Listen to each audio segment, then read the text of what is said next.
तो हेलो बच्चों, ये वीडियो 8th क्लास की साइंस का पार्ट 2 है, चैप्टर 1 का।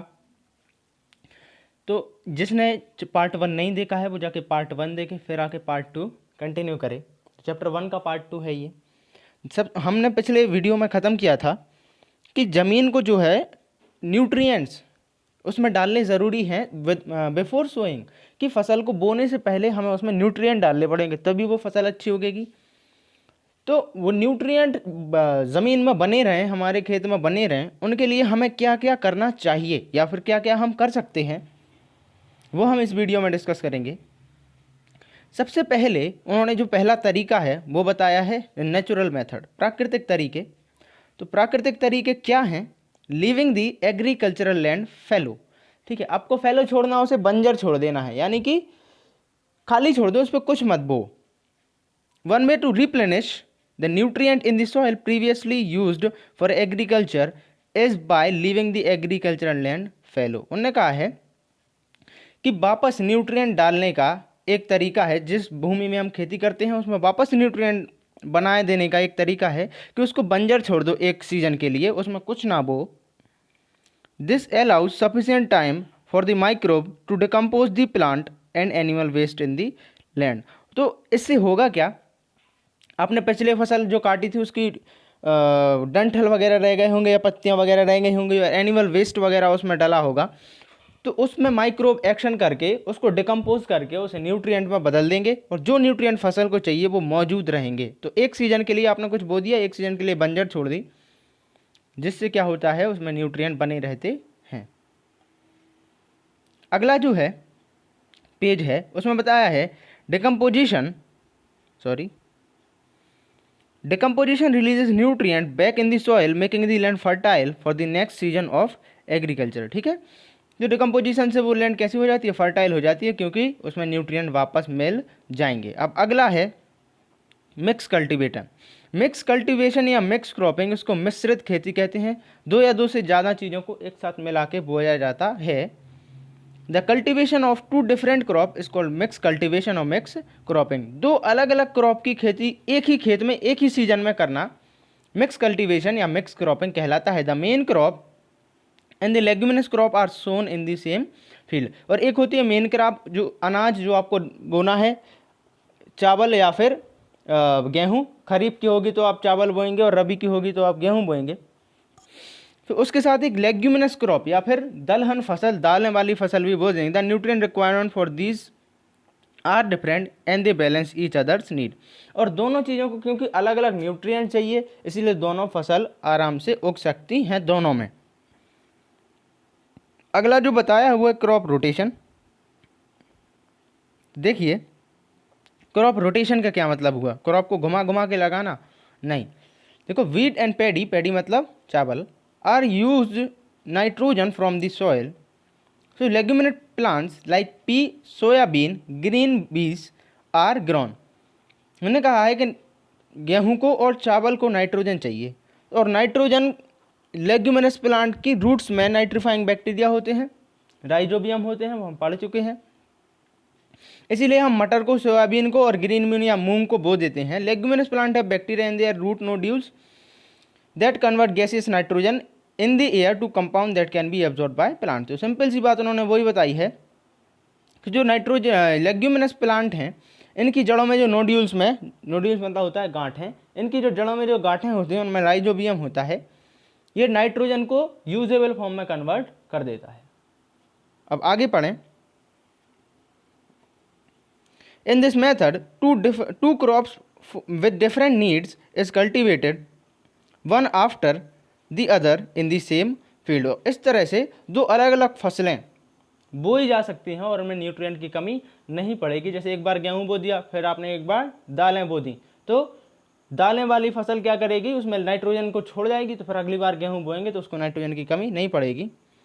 The second crop is soon after the first crop is harvested. एक क्रॉप को काट लिया जाता है तभी दूसरी क्रॉप बोई जाती है। In crop rotation cereals like wheat, maize, paddy, millet are grown alternately with grown leguminous crop like pulses, peas, beans, groundnuts, clove in the same feed. उन्होंने कहा है कि हम गेहूं, चावल और मक्का और ज्वार बाजरा को किसके रोटेशन में बोते हैं, किसके अल्टरनेटिवली, पल्सेस के, दालों के, मटर के, बीन के, सोया वगैरह के। तो इनके अल्टरनेटिवली बोते हैं, एक बार गेहूं बो दिया, एक बार सोया बो दिया, एक बार फिर चावल बो दिया, फिर दालें बो दी, ऐसे कुछ करके फसलों को बोते हैं। ये क्रॉप रोटेशन कहलाता है। एक सीजन में एक फसल, एक सीजन में एक फसल, जिससे दोनों की न्यूट्रिएंट रिक्वायरमेंट बनी रहती है, न्यूट्रिएंट की फुलफिलमेंट होती रहती है। तो अगला बता है एडिंग मैन्योर। उसमें मैन्योर डालना, खाद डालना। देखो भाई, ये तो नेचुरल तरीके हो गए, तो इससे कोई श्योर नहीं है कि कितना न्यूट्रिएंट उसमें आएगा। जैसे मान लो हमको ज़्यादा चाहिए और कम बना उसमें, तो दिक्कत हो गई।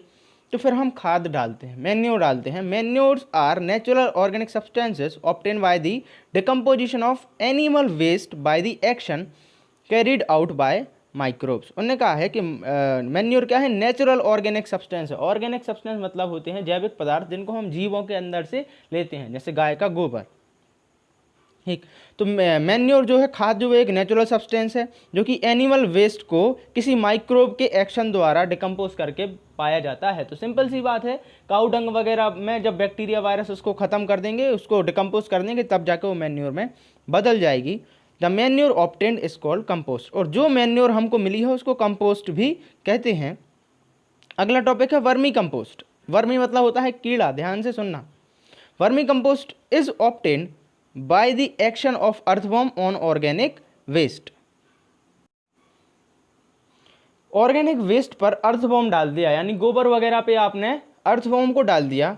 Earthworm decompose organic matter and convert them into manure. और अर्थवर्म या ये केंचुए क्या करते हैं, उस ऑर्गेनिक मैटर को डिकम्पोज कर देते, उसको खत्म कर देते हैं, मैन्योर में बदल देते हैं, खाद में बदल देते, वो काला काला बना देते उसको। खेतों के पास देखा होगा आपने, जिसके बड़े होते हैं वो इकट्ठा कर लेते गोबर वगैरह। The earthworm also help to increase the nutrient level in the soil. और अर्थवर्म इसीलिए न्यूट्रिएंट लेवल को भी बढ़ाने में मदद करते हैं, क्योंकि खाद बनाएंगे, वो खाद में होते हैं न्यूट्रिएंट जो प्लांट को चाहिए पड़ते हैं। न्यूट्रिएंट के बारे में हम पढ़ चुके, कौन कौन से। Their movement also aerate the soil. और अगर वो मिट्टी में मौजूद रहेंगे तो मिट्टी को भुरभुरा बनाते रहेंगे, जिससे उसकी रूट आसानी से पनपेगी। For this reason earthworm are known as farmer friend. इन कारणों की वजह से अर्थवर्म को किसानों का दोस्त, फार्मर्स का फ्रेंड कहा जाता है। Manure and vermi compost are eco friendly alternatives of chemical fertiliser. और मैन्योर और वर्मी कंपोस्ट जो है, मैन्योर मतलब खाद, वर्मी कंपोस्ट मतलब भी खाद ही होता है, लेकिन जो कीड़े से बनाई गई, जो केंचुए से बनाई गई, ये इको फ्रेंडली अल्टरनेटिव्स हैं, यानी कि जो समाज को नुकसान नहीं पहुंचाते वो हैं। हम इन केमिकल्स की बजाय इन मैन्योर और फर्टिलाइजर्स को डाल सकते हैं और ये नुकसान भी नहीं पहुंचाते हैं। अब देखो, उन्होंने कहा है एडवांटेजेस ऑफ मैन्योर। मैन्योर के क्या फ़ायदे होते हैं। It increase the fertility of the soil. Obviously ये फर्टिलिटी बढ़ाएगा, उर्वरकता बढ़ाएगा, क्योंकि न्यूट्रिएंट छोड़ देगा। दूसरा कहा है it increase the water holding capacity. और मिट्टी को थोड़ा सा ये क्या बना देगा, डेंस बना देगा, सघन बना देगा उसमें जाके, और ये मिट्टी ज़्यादा पानी को रोक पाएगी। तीसरा है it has no harmful chemicals at is obtain from renewable sources like cow dung, horse rung, leaf litter etcetera. इसमें केमिकल नहीं होते हैं, क्योंकि ये ऑर्गेनिक चीज़ों से, जैसे गाय का गोबर या घोड़े का गोबर या फिर सूखी सड़ी गली पत्तियाँ, इनसे ही मैन्योर बनाई जाती है। तो कोई खास हार्मफुल केमिकल नहीं होता जो हमको नुकसान पहुंचाए। तो ये अच्छा होता है, खेत में इनको डाल भी दो, जो फसल आएगी वो हमको नुकसान नहीं पहुंचाएगी जो हम खाएंगे। It help in increasing the number of useful soil bacteria. और ये सॉइल बैक्टीरिया को बढ़ा देता है नंबर्स में, क्योंकि जितनी ज़्यादा मैन्योर होगी उतना ज़्यादा बैक्टीरिया उसमें आएगा, जो यूज़फुल होते हैं किसान के लिए।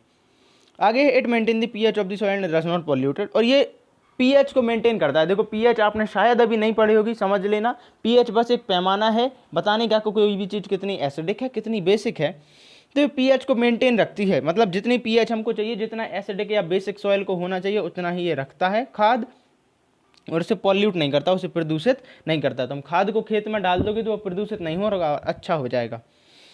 अब डिसएडवांटेजेस ऑफ मैन्योर। मैन्योर के नुकसान है। अब देखो क्या है, it is required in large amount. सबसे पहली बात ये बहुत ज़्यादा अमाउंट में चाहिए। और दूसरा है it is not nutrient specific. अगर हमको नाइट्रोजन ज़्यादा चाहिए तो ऐसा नहीं है कि मैन्योर डालेंगे तो नाइट्रोजन ज़्यादा मिल जाएगा, क्योंकि ज़रूरी नहीं है कि क्या हो उस मैन्योर में। तो ये न्यूट्रिएंट स्पेसिफिक नहीं होते, सब कुछ होता है, कुछ भी हो सकता है। आगे है एडिंग फर्टिलाइजर। फर्टिलाइजर को सॉइल में डालना। अब मैन्योर तो डाल दिया हमने, लेकिन वो न्यूट्रिएंट स्पेसिफिक नहीं होता है, हमने बता दिया, और ज़्यादा मात्रा में चाहिए, इसीलिए लोग फर्टिलाइजर यूज़ करते हैं। फर्टिलाइजर क्या होते हैं, उर्वरक क्या होते हैं? Fertilisers are chemical substances which has high content of a particular nutrient which when added to the soil increase the fertility of the soil. उन्होंने कहा है फर्टिलाइजर एक केमिकल सब्सटेंस है, यानी उर्वरक एक रासायनिक पदार्थ है, रसायन है, केमिकल हैं, जिनमें एक पर्टिकुलर न्यूट्रिएंट होता है, जैसे किसी में नाइट्रोजन ज़्यादा होगी, किसी में फॉस्फोरस ज़्यादा होगी। तो ये क्या करते हैं, सॉइल में जब जाते हैं तो वो न्यूट्रिएंट सॉइल में डाल लेंगे, मतलब वो न्यूट्रिएंट सॉइल में पहुंच जाएगा। जैसे आपको नाइट्रोजन चाहिए तो आपने नाइट्रोजन वाला फर्टिलाइजर डाल दिया, यूरिया डाल दी, तो सॉइल में वो नाइट्रोजन पहुंच गए, सॉइल फर्टिलाइज हो गई। दे आर, और वो कितनी तरह के होते हैं लिखा हुआ है यहाँ पे, बस आपको पढ़ लेना है। NPK type, nitrogen, phosphorus, potassium, ammonium sulphate, इनका फॉर्मूला लिख दिया मैंने, पोटेशियम सल्फेट, अमोनियम फॉस्फेट। तो ये सारी चीज़ें, ये फर्टिलाइजर्स के नाम दिए गए, कॉमन फर्टिलाइजर। अब लिखा है एडवांटेजेस ऑफ फर्टिलाइजर, फर्टिलाइजर के फायदे। फर्टिलाइजर के क्या क्या फायदे होते हैं? Even a small quantity is effective, it is nutrient specific, it generate high yield of crop, और it is easy to store and transport. तो चारों बता दें, थोड़ी सी भी क्वांटिटी डालो तो ये काफ़ी है, आपको बस थोड़ा सा फर्टिलाइजर डालना है और वो काम कर जाता है, अपना न्यूट्रिएंट उतने दे देता है। न्यूट्रिएंट स्पेसिफिक होता है, नाइट्रोजन का अलग होगा, फॉस्फोरस का अलग, सल्फर का अलग, तो जिसकी हमें ज़रूरत है हम वो न्यूट्रिएंट डाल सकते हैं फर्टिलाइजर के फॉर्म में।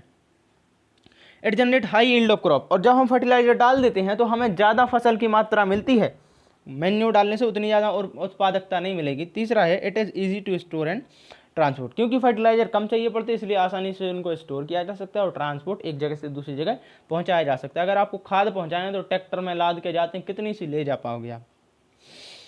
अब देखो लिखा है डिसएडवांटेजेस ऑफ फर्टिलाइजर। तो फर्टिलाइजर के एडवांटेज तो बहुत थे, फायदे तो बहुत थे, लेकिन नुकसान भी हैं उसके। अब वो क्या है?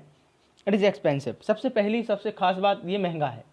मैन्योर तो चलो गाय के गोबर से मिलता है, गाय का गोबर कहीं भी मिल जाएगा जिसके पास पशु होंगे, लेकिन भाई जिसको फर्टिलाइजर चाहिए वो महंगे आते हैं। Too much uses of chemical fertiliser make the soil alkaline और एसिडिक, और अगर अपन इसका ज़्यादा यूज़ करें तो ये एल्कलाइन बन जाती है, इसकी पीएच या एल्कलाइन हो जाएगी या एसिडिक हो जाएगी। कहने का मतलब है कि ये बिगड़ जाएगा, मिट्टी या तो एसिडिक हो जाएगी या बेसिक हो जाएगी, तो इससे फसल पर नुकसान होता है। Fertiliser exhaust energy sources like petroleum and coal as they are use in their in its manufacture. तो फर्टिलाइजर को बनाने के लिए आग वगैरह जलानी पड़ती है, इसके लिए आपको क्या करना पड़ेगा? कोयला वगैरह जलाना पड़ेगा। ये कोयला नेचुरल रिसोर्स है जो कि नॉन रिन्यूएबल है, वो ख़त्म हो जाता है। तो इससे ये भी नुकसान है कि ये नेचुरल फ्यूल जो है वो ख़त्म हो रहे हैं। अगला है, लेकिन मैन्योर में नहीं होते। अगला है too much uses of fertiliser wilt the crop. अगर आपने ज़्यादा डाल दिया तो फसल ख़राब हो जाएगी, सड़ गल जाएगी। तीसरा है production of fertiliser cause pollution, इससे पॉल्यूशन होता है फर्टिलाइजर के प्रोडक्शन से। अगर आप फर्टिलाइजर को बनाओ तो इससे तरह तरह की गैसेस निकलती हैं। अगला है fertiliser have harmful effect on human when unwashed vegetables and fruits are consume. और आपने ऐसे फल और सब्जियां खाई जिन पर फर्टिलाइजर डला था और वो अपने बिना धोए खा लेंगे तो भाई आपको बहुत नुकसान हो जाएगा। अब आगे लिखा है इरिगेशन। तो आपने फर्टिलाइजर देख लिया, उर्वरक बना दिया, और इसके बाद सोइंग तो अपन कर ही देंगे। अब है इरिगेशन, ठीक है। इरिगेशन मतलब है सिंचाई, फसलों को देना पानी। तो भाई अभी आपने पौधे लगा दिए, बीज लगा दिए, अब उनको, आपको पता है किसी भी पौधे को बढ़ने के लिए पानी की ज़रूरत होती है, तो किसान लोग भी पानी डालते हैं उसमें, ठीक है। और ये जो पानी है,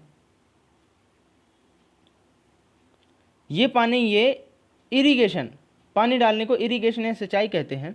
तो देखो, water is required for the crop to carry out photosynthesis and transport nutrients, ठीक है। तो उन्होंने कहा है पानी जरूरी है इसके लिए, फोटोसिंथेसिस के लिए, और प्लांट में एक जगह से दूसरी जगह न्यूट्रिएंट पहुंचाने के लिए। Irrigation is the supply of water to the crop, और इरिगेशन का मतलब होता है क्रॉप को पानी देना। Indian farmer mainly depend on rainfall, और भारत के जो किसान हैं वो ज़्यादातर रेनफॉल पे डिपेंड रहते हैं, वर्षा पे डिपेंड रहते हैं। तो भाई पानी गिरेगा, हमारी फसल सिंच जाएगी, सिंचाई हो जाएगी, इरिगेशन हो जाएगा। The main source of irrigation are well, tubewell, pond, lakes, rivers, dam and canals. तो ज़्यादातर जो इंडिया में सोर्सेज हैं इरिगेशन के, सिंचाई के, वो हैं ये ही कुएँ, ट्यूबवेल, तालाब, झीलें, नदियाँ, बांध और कैनाल या नहर वगैरह। अब ये कहा है ट्रेडिशनल मेथड ऑफ इरिगेशन। यानी कि सिंचाई के पारंपरिक उपाय। हम क्या करते थे, पारंपरिक तरीके, सॉरी। तो पहले क्या करते थे लोग सिंचाई के लिए, traditional methods have been used for many years, these methods are less efficient but cheaper than other method. भाई पारंपरिक तरीके यूज़ तो बहुत सालों तक किए गए हैं और ये, लेकिन इनका कोई खास उतना असर नहीं होता है। आप टाइम ज़्यादा लगता है, उतना ज़्यादा असर नहीं होता है इनका, उतना ज़्यादा पानी नहीं आप पहुंचा पाते हो, सही पानी नहीं पहुंचा पाते हो। लेकिन ये सस्ते हैं, इनमें ज़्यादा पैसा नहीं लगता है किसान का। They are pulley system, chain pump, dhekli, rahat, ये सारे जो चार हैं, ये पुली सिस्टम, चेन पंप, ढेकली और रेहट, ये पुराने समय में चलते थे और आजकल ये ख़त्म हो चुके हैं। आजकल तो सिंचाई के लिए नई नई मोटर वगैरह आ गई हैं, तो ये पहले यूज़ किए जाते थे। Have been replaced by pump set that runs on electricity. तो ये सारे तरीके जो हैं वो पंप सेट के द्वारा रिप्लेस किए जाएंगे और ये पंप सेट इलेक्ट्रिसिटी पे चलते हैं, बिजली पे चलते हैं। तो आइए देखते हैं आगे लिखा क्या है। मॉडर्न मेथड, आजकल के क्या तरीके हैं सिंचाई करने के। सबसे पहले कहा है स्प्रिंकलर सिस्टम। ठीक है, स्प्रिंकलर में क्या होता है, स्प्रिंकल होगा, फब्बारा जैसा जाएगा उसमें। This method is employed in the uneven lands where distribution of water is unequal. ये मेथड, ये तरीका उन भूमियों पर लागू किया जाता है इरीगेशन के लिए जहाँ पर ऊंची नीची जमीन हो। Water is distributed by spraying through perpendicular pipe. और वाटर देखो ऐसी परपेंडिकुलर पाइप के थ्रू स्प्रे किया जाता है। ये नीचे लगी होंगी, नीचे से आई होगी, ऐसे यहाँ से पानी आया होगा और यहाँ पर ये झरने जैसी ऊपर से बहती। देखो ये बना हुआ है चित्र में बहुत सारे। अब लिखा है that have rotating nozzle at it tips. तो ये जो परपेंडिकुलर पाइप था, यहाँ पर एक नोजल बनी होती जो घूमती रहती है। This system is used for coffee plantation and lawns etcetera. Coffee plantation वगैरह और लॉन वगैरह में ये सब चीज़ें, इन मेथड्स का यूज़ करते हैं क्योंकि वहाँ पर एक जैसी ज़मीन नहीं होती है पहाड़ों वगैरह पर। अब है ड्रिप सिस्टम या बूंद सिंचाई। भाई बूंद सिंचाई में क्या करते हैं, पौधों की जड़ तक बूंद बूंद तक पानी पहुँचाते हैं, बूंद बूंद करके पानी पहुँचाते हैं। It is also called micro irrigation. इसे माइक्रो इरीगेशन या छोटी सिंचाई भी कहते हैं। माइक्रो इरीगेशन मतलब होता है, माइक्रो मतलब छोटा लेवल पे। It allow the water to drip slowly to the root of the plant, curbing waste of water. उन्होंने कहा है कि इस मेथड में क्या होता है, प्लांट की रूट तक स्लोली पानी पहुंचता है और जिससे पानी बर्बाद नहीं होता है। It is the best method of irrigation for gardens, trees and fruit plants.